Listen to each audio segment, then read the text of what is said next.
तो रोष actually supreme कोर्टात निकाल आपला हायकोर्टात निकाल लागत नाही तोपर्यंत शासनाने निर्णय घेता येत नाही.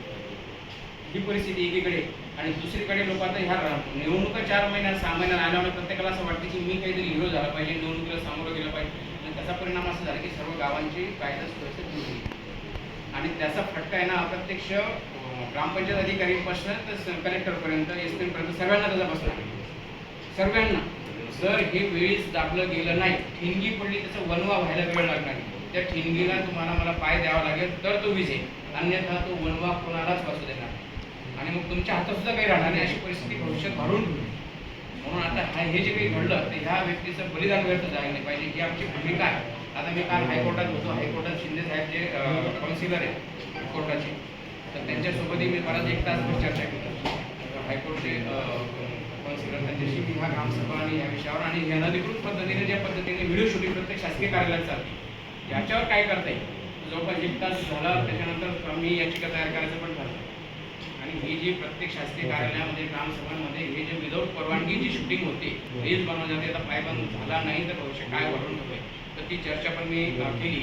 त्यानंतर मग सरांनी अनौपचारिक पद्धतीने एक जज साहेबांना पण फोन लावला आणि त्यांनी पण मान्य केलं. जज साहेबांनी तुमच्यामध्ये सांगितलं कालचा किस्सा की हे परिस्थिती कुठेतरी, कारण हे जे काही घडतंय ना ते हे रील बनवणे, व्ह्यूज आणि कुठेतरी व्हॉट्सअप सोशल मीडिया ह्या प्रकाराने होतंय. तर ती याचिका पण आम्ही करतो आहोत संघटनेच्या वतीने. त्याचा फायदा सगळ्याच अधिकारी कर्मचाऱ्यांना होत आहे.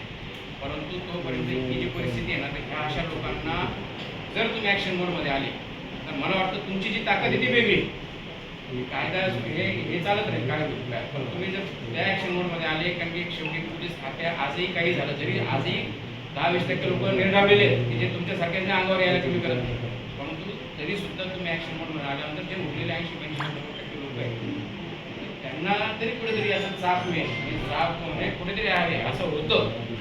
पण आमची तुम्हाला विनंती राहील की याच्यामध्ये एक माणूस म्हणून आम्हाला तुमच्या तर वर्दीतला माणूस पाहायचा आहे आणि त्यातून ह्या गोष्टी घडल्या पाहिजेत आणि त्या लोकांना काही झालं तरी त्या 8-10 दिवसामध्ये अटक झाली पाहिजे. आणि गेले की 8-10 दिवस खूप 8-10 दिवस खूप लांब आहे. आम्ही म्हणून डायरेक्ट दुश्मनुष्यवधाचा गुन्हा डायरेक्ट केलेला आहे. म्हणजे आम्ही खूप पुढची ऍक्शन घेतली. तुम्ही सांगता त्यापेक्षा पुढची ऍक्शन घ्या किंवा तुम्हाला किंवा आम्हाला किंवा कोणाला तिथं शासकीय कर्मचाऱ्याला त्रास होता का, आपण सगळी शासकीय कर्मचारी म्हणून आमची एकदम स्टेप खूप पुढची. म्हणजे आता सुद्धा काही आमची टीम गेलेली आहे.